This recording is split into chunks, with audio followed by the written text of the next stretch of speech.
अस्सलामुअलैकुम। नाज़रीन, मैं मोहम्मद असलम हुसैन सियासत की ख़बरों में आप सबका इस्तकबाल करता हूँ। आज 14 फरवरी 2024 है।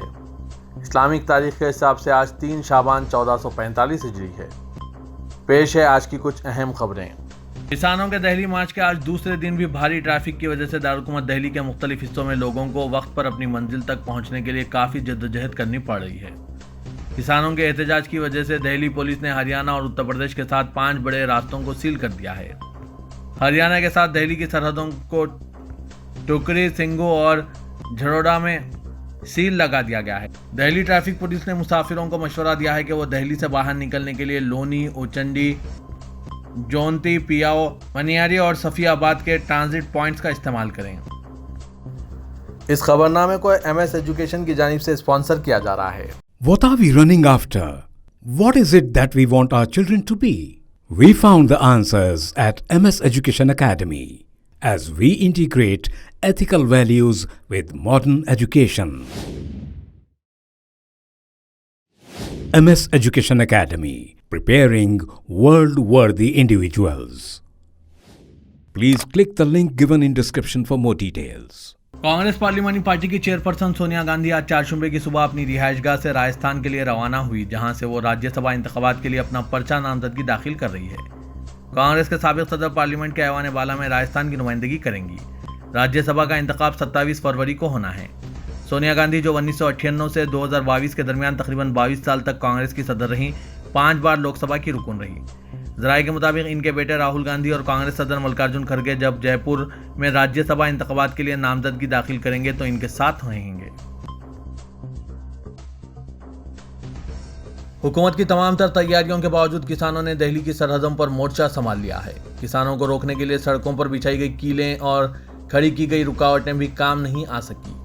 पुलिस की भारी जमीयत से भी दो हाथ करते हुए किसानों ने अपनी पेशरफ जारी रखी और हुकूमत को यह पैगाम दे दिया कि वो पीछे हटने को तैयार नहीं है। हजारों की तादाद में किसान दिल्ली की मुख्तलिफ सरहदों पर पहुंच गए। इस दौरान पुलिस की जानिब से ड्रोन के जरिए आंसू गैस के गोले बरसाए गए। पानी की तोपों से किसानों को रोकने की कोशिश की गई, मगर कहीं खातिर ख्वाह कामयाबी नहीं मिली।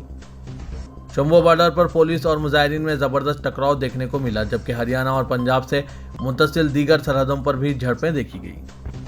कम अज कम इमदादी कीमत और स्वामीनाथन कमीशन की सिफारिशात के निफाज के साथ दीगर मुतालबात पर पीछे न हटते हुए दिल्ली कोच करने वाले हजारों किसान मंगल को पंजाब और हरियाणा की सरहद पर पुलिस से टक्कर ले लिए। शंभू बॉर्डर मैदान जंग का नज़ारा पेश कर रहा था। पुलिस ने मुजाहिरीन को मुंतशिर करने के लिए आंसू गैस के गोले दागे, ड्रोन के जरिए भी आंसू गैस के गोले बरसाए गए और पानी की बौछार से किसानों को पीछे ढकलने की कोशिश की, मगर कामयाब नहीं हो सके। मुजाहिरीन ने रास्तों पर बनाए गए कंक्रीट के बैरिकेड्स, ट्रैक्टरों का इस्तेमाल करते हुए हटाने की कोशिश की। इस दौरान शंभू बॉर्डर पर पुलिस पर पथराव का भी वाक़या पेश आया। किसानों के चलो दिल्ली नारे को नाकाम बनाने के लिए मरकजी हुकूमत कौमी दारुल की सभी सरहदों को सील कर चुकी है।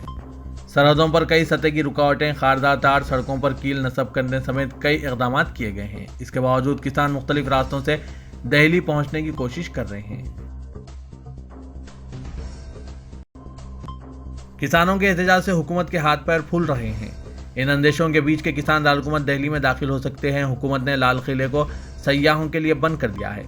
इसके साथ ही लाल किले के अतराफ पुलिस की भारी जमीयत तैनात कर दी गई है। 2020 में एहतजाज के दौरान किसान लाल किले तक पहुंच गए थे, जिसकी वजह से इस मरतबा हुकूमत गैर मामूली एहतियात का मुजाहरा कर रही है। किसानों की बड़े पैमाने पर गिरफ्तारी करके इनके एहतजाज को खत्म करने की हिकमत अमली का इशारा देते हुए मरकज ने दिल्ली की आम आदमी पार्टी को बोवाना स्टेडियम को आर्जी जेल में बदल देने की तजवीज़ भेजी, मगर रियासती हुकूमत ने इसे मानने से इनकार कर दिया। आम आदमी पार्टी के जराये ने बताया कि मरकज ने यह दरख्वास्त मंगल की शाम रवाना की, लेकिन हम किसानों की गिरफ्तारी से मुतालिक दरख्वास्त कबूल नहीं कर सकते और इन्हें इस तरह के इक़दाम की इजाज़त नहीं दी जाएगी।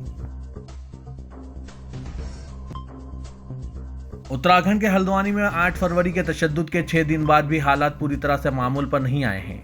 मुसलमानों की अंधाधुंध पकड़ के बीच इस मामले में कलीदी मुलजिम बनाए गए समाजी कारकुन अब्दुल मालिक को मुकामी इंतजामिया ने 2.5 करोड़ के हर्जाने का नोटिस दे दिया है। तशद्दुद में सरकारी इमलाक को नुकसान पहुंचने का हवाला देते हुए इन्हें 15 फरवरी यानी कल तक हर्जाना अदा करने की हिदायत दी गई है। बसूरत दीगर कानूनी कार्रवाई की धमकी दी गई, जिसमें इनकी इमलाक की कर्की का अंदेशा शामिल है।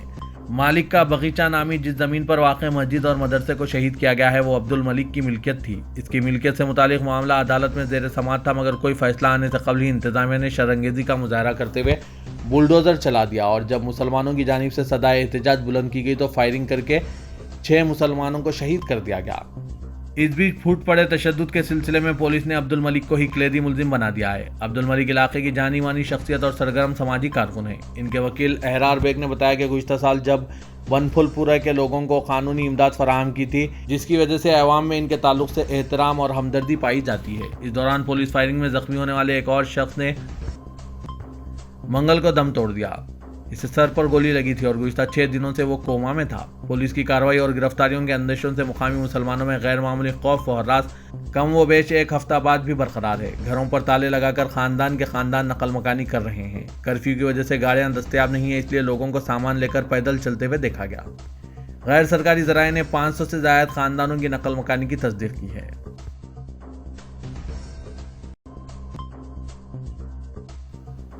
गुज़िश्ता रोज़ कांग्रेस से इस्तीफा देने के बाद राज्यसभा के लिए पर्चा नामजदगी दाखिल करने से 2 रोज़ कबल अशोक चौहान और इनके करीबी समझे जाने वाले कांग्रेस के साबिक MLC अमर राजवलकर ने बीजेपी में शमूलियत इख्तियार कर ली। बीजेपी के दफ्तर में मुनक़िदा प्रेस कॉन्फ्रेंस में इसका ऐलान किया गया और मीडिया के सामने ही अशोक चौहान ने बीजेपी की रुकनीत हासिल करने का फॉर्म भी पुर किया, जिस पर बीजेपी की रियासती सदर चंद्रशेखर बावनकुले ने मंजूरी देते हुए दस्तखत कर दिए।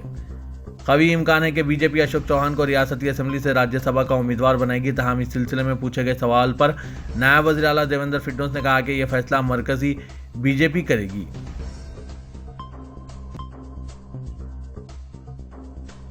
किसानों के एहतजाज पर कांग्रेस सदर मल्लिकार्जुन खड़गे ने कहा कि कांग्रेस मरकज में बरसर इख्तिदार आती है तो वो किसानों के मफाद में इनके लिए स्वामीनाथन कमीशन की सिफारिश के मुताबिक MSP की कानूनी जमानत का नज़्म करेगी। ये हमारी पहली गारंटी है। दूसरी तरफ सुखबीर सिंह बादल सदर अकाली दल ने कहा कि मरकज को किसानों से किए गए तमाम वादों को पूरा करना चाहिए। अकाली दल पुरअमन एहतजाज के हक की मुकम्मल हिमायत करती है, बातचीत से पुरअमन हल तलाश करें। सदर समाजवादी पार्टी अखिलेश यादव ने कहा कि जो सरकार किसानों के नाम पर वोट लेना चाहती है, स्वामीनाथन को भारत रत्न देती है, वो MSP क्यों नहीं देना चाहती?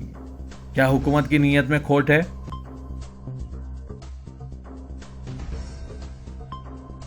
रियासत महाराष्ट्र के आबोहवा को आए दिन फिरक़ेवाराना रंग में तब्दील करने की कोशिश की जा रही है।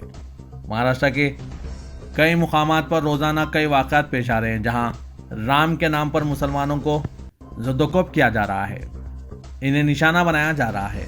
ताज़ा वाक़या परभनी शहर में गुज़िश्ता शाम 7 बजे के करीब शहर के राजगोपाल आचार्य गार्डन में एक मुस्लिम नौजवान को जय श्री राम कहने के लिए शदीद मारपीट करने का वाक़या पेश आया। इस मामले में मिली इत्तलात के मुताबिक परभनी शहर के राजगोपाल आचार्य गार्डन में शाम 7:15 बजे के करीब शहर के कॉलेज में ज़ेर तालीम तालिब इल्म शेख इरफान अपने दोस्तों के हमरा बैठा हुआ था। इस मौके पर वहां चंद शरपसंद नौजवान आए, जिनमें विशाल नामी नौजवान भी शामिल था। इसके हमरा 7-8 नौजवान भी मौजूद थे। उन्होंने गार्डन में बैठे हुए शेख इरफान नामी नौजवान को जय श्री राम का नारा लगाने के लिए मजबूर किया। उसने कहने से साफ इनकार कर दिया, जिसके बाद इसे खूब लातों घूंसों से मारपीट की गई, जिसके सबब वो वहां से घबरा कर अपनी जान छुड़ाकर भागने लगा। जबकि शरपसंद ने इस मारपीट की वीडियो भी सोशल मीडिया पर वायरल कर दी। इस बात की इत्तला आज जैसे ही परभनी शहर के सरकर्दा नौजवान हाफिज सैयद मोहतसिम, SDPI सैयद जुबैर, डायमंड बागवान, मोइन मौलवी बागवान को मिली, उन्होंने इस मामले में शेख इरफान साकिन धनकर मोहा तालुक़ गंगा खेड़ से राब्ता कायम करते हुए नया मोंडा पुलिस स्टेशन में जाकर शिकायत दर्ज कराई, जिस पर पुलिस ने विशाल समेत दीगर शरपसंदों पर CR नंबर 47/2024 के तहत IPC की दफ़ा 143, 149, 323, 504, 506, 294, 505, 295, 2A के तहत मुकदमा दर्ज कर लिया है। बीजेपी लीडर सुब्रमण्यम स्वामी ने दावा किया है कि फिल्म स्टार शाहरुख खान ने कतर से हिंदुस्तानी बहरिया के साबिक फौजियों की रिहाई में अहम किरदार अदा किया, क्योंकि मरकजी हुकूमत सिफारतकारी में नाकाम हो गई थी। वज़ीर के वज़ीर-ए-आज़म नरेंद्र मोदी के दौरे कतर से कबल जासूसी के इल्ज़ाम में संगीन सज़ाओं का सामना कर रहे हिंदुस्तानी बहरिया के साबिक जवानों की रिहाई को एक अहम सिफारती कामयाबी और खैर सगारी का पैगाम समझा जा रहा था। वज़ीर-ए-आज़म मोदी ने अपने एक ट्वीट में यह इत्तला दी थी कि वो आइंदा 2 दिनों तक मुख्तलिफ प्रोग्रामों में शिरकत के लिए मुत्तहिदा अरब इमारात और कतर का दौरा करेंगे, जिससे इन ममालिक के साथ हिंदुस्तान के बाहमी ताल्लुक मज़ीद गहरे होंगे। उन्होंने मज़ीद लिखा था कि ओहदा संभालने के बाद से मेरा मुत्तहिदा अरब इमारात का 7वां दौरा होगा, जो इस बात की निशानदेही करता है कि हम हिंदुस्तान और UAE में मजबूत दोस्ती को तरजीह देते हैं। इसके जवाब में सुब्रमण्यम स्वामी ने वज़ीर-ए-आज़म मोदी को सख्त तनकीद का निशाना बनाते हुए कहा कि इन्हें शाहरुख खान को भी अपने साथ कतर ले जाना चाहिए, क्योंकि वज़ारत ख़ारजा और कौमी सलामती के सलाहकार कतर के शेख को हिंदुस्तानी जवानों की रिहाई के लिए राज़ी करने में नाकाम हुए और इसके बाद शाहरुख खान से इस मामले में मुदाखलत की दरख्वास्त की। इस तरह से कतर के शेख ने महंगे सौदे के जरिए हमारे बहरिए के अफसरों को आज़ाद किया। हालांकि शाहरुख खान की टीम ने इसकी तरदीद कर दी है। शाहरुख खान के बयान में कहा गया कि कतर से हिंदुस्तानी बहरिया के अफसरों की रिहाई में शाहरुख खान के मुबैना किरदार से मुतालिक रिपोर्ट्स के बारे में इनके दफ्तर का कहना है कि इस बारे में दावे बेबुनियाद हैं।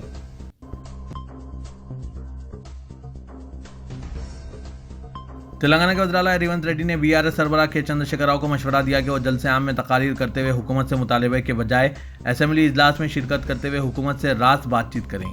उन्होंने मेदुगड्डा बैरेज के दौरे के बाद मीडिया के नुमाइंदों से बातचीत करते हुए कहा कि साबिक़ चीफ मिनिस्टर के चंद्रशेखर राव हक़ाइक़ के मंजर-ए-आम पर आने से खौफजदा हैं और इन्हें इस बात का एहसास है कि अगर वो असेंबली में इजलास में शिरकत करते हुए आमने सामने मुबाहस में हिस्सा लेंगे तो बीआरएस दौरे हुकूमत की तमाम बदउनवानियां मंजर-ए-आम पर आ जाएंगी।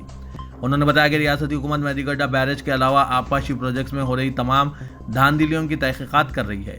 चीफ मिनिस्टर ने केसीआर से इस्तिफ्सार किया कि आया इनकी क़यामगाह से नलगुंडा दूर है या असेंबली। उन्होंने बताया कि अपने पैर की तकलीफ का बहाना करते हुए केसीआर असेंबली नहीं आ रहे हैं, लेकिन वो नलगुंडा पहुंच चुके हैं। उन्होंने बताया कि सीएजी की जानिब से पेश की गई रिपोर्ट में भी कालेश्वरम प्रोजेक्ट में हो रही हज़ारों करोड़ की धांधलियों की निशानदेही की गई। उन्होंने बताया कि कालेश्वरम बिलखुसूस मेदुगड्डा बैरेज में डरार की निशानदेही 2020 में ही हो चुकी थी, लेकिन इसको छुपाने की कोशिश की गई, जो कि 2023 में मंजर-ए-आम पर आई। रेवंत रेड्डी ने बताया कि बैरेज को खतरे की निशानदेही के बावजूद इसे बेहतर बनाने के इक़दाम नहीं किए गए। चीफ मिनिस्टर ने कहा कि अगर केसीआर खुद को सत्य हरिश्चंद्र समझते हैं तो असेंबली में जारी मुबाहस में हिस्सा लेने से फरारी क्यों इख्तियार कर रहे हैं। उन्होंने कहा कि अगर केसीआर कालेश्वरम की धांधलियों में मुलविस नहीं है तो खौफजदा क्यों हैं। बीआरएस के सरबराह व साबिक़ चीफ मिनिस्टर के चंद्रशेखर राव ने कृष्णा पानी के मसले पर कुल जमाती वफ्द को दिल्ली ले जाने का कांग्रेस हुकूमत से मुतालबा किया और कहा कि चलो नलगुंडा जल्द से आम एक अल्टीमेटम है। असेंबली इजलास के बाद हम भी मेदुगड्डा का दौरा करेंगे। हैदराबाद के बशमूल रियासत में बड़े पैमाने पर बरक़ी कटौती शुरू हो जाने का दावा करते हुए केसीआर ने तशवीश का इजहार किया और कहा कि बीआरएस डबल स्पीड के साथ दोबारा इख्तिदार हासिल करेगी। नलगुंडे में आज जल्द से आम से खिताब करते हुए केसीआर ने चीफ मिनिस्टर रेवंत रेड्डी को संभल जाने का मशवरा दिया, बसूरत दीगर हुकूमत का पीछा करने का इंतबा दिया। चलो नलगुंडा जलसा इब्तिदा है, इंतहा समझने की चीफ मिनिस्टर और कांग्रेस हुकूमत गलती ना करें। उन्होंने कहा कि तेलंगाना के प्रोजेक्ट्स को मरकज के हवाले करने की साजिश की जा रही है, जिसको बीआरएस हरगिज कबूल नहीं करेगी। ग्रेटर हैदराबाद में तकरीबन 20 बीआरएस के कॉरपोरेटर्स कांग्रेस से राब्ते में हैं और कांग्रेस में शामिल होने के लिए सरगर्म मुशावरत कर रहे हैं। डिप्टी मेयर श्रीलता शोभन रेड्डी ने चीफ मिनिस्टर रेवंत रेड्डी से मुलाकात करते हुए पार्टी क़यादत को बहुत बड़ा झटका दिया है। इस तरह लोकसभा इंतखाबात से कबल बीआरएस को फिर एक मरतबा सियासी झटका लगते दिखाई दे रहा है। चंद दिन कबल बीआरएस के वर्किंग प्रेसिडेंट केटीआर ने तेलंगाना भवन में बीआरएस कॉरपोरेटर्स का एक इजलास तलब करते हुए इन्हें समझाने मनाने की कोशिश की है। मुलाकात के लिए हमेशा दस्तयाब रहने का तयक़ुन देते हुए लोकसभा इंतखाबात में पार्टी की कामयाबी के लिए मुत्तहिद रहने का मशवरा दिया था। बावजूद इसके बीआरएस के कॉरपोरेटर्स एक के बाद दीगर कांग्रेस में शामिल होने की तैयारी कर रहे हैं। पहले साबिक़ डिप्टी मेयर बाबा फसीउद्दीन कांग्रेस में शामिल हो गए। इसके बाद साबिक़ मेयर बी राम मोहन ने भी चीफ मिनिस्टर से मुलाकात करते हुए कांग्रेस में शामिल हो गए।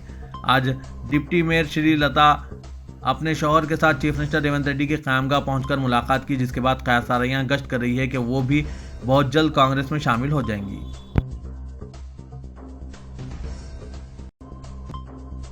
मरकजी वजीर सयाहत व कल्चर जी किशन रेड्डी ने इंकशाफ किया कि मरकजी हुकूमत ने साबिक़ बीआरएस हुकूमत को मकतूब रवाना करते हुए कालेश्वरम प्रोजेक्ट में बेकायदगियों की सीबीआई जांच का पेशकश किया था, लेकिन रियासती हुकूमत ने कोई दिलचस्पी नहीं दिखाई। किशन रेड्डी ने इल्जाम आयद किया कि मौजूदा कांग्रेस हुकूमत भी कालेश्वरम प्रोजेक्ट की धांधलियों की सीबीआई तहकीकात में संजीदा नहीं है। वारंगल में मीडिया के नुमाइंदों से बातचीत करते हुए किशन रेड्डी ने कहा कि प्रोजेक्ट में बीआरएस कायदीन के मुलविस होने के बाद साबिक़ चीफ मिनिस्टर केसीआर ने सीबीआई तहकीकात की पेशकश को कबूल नहीं किया था।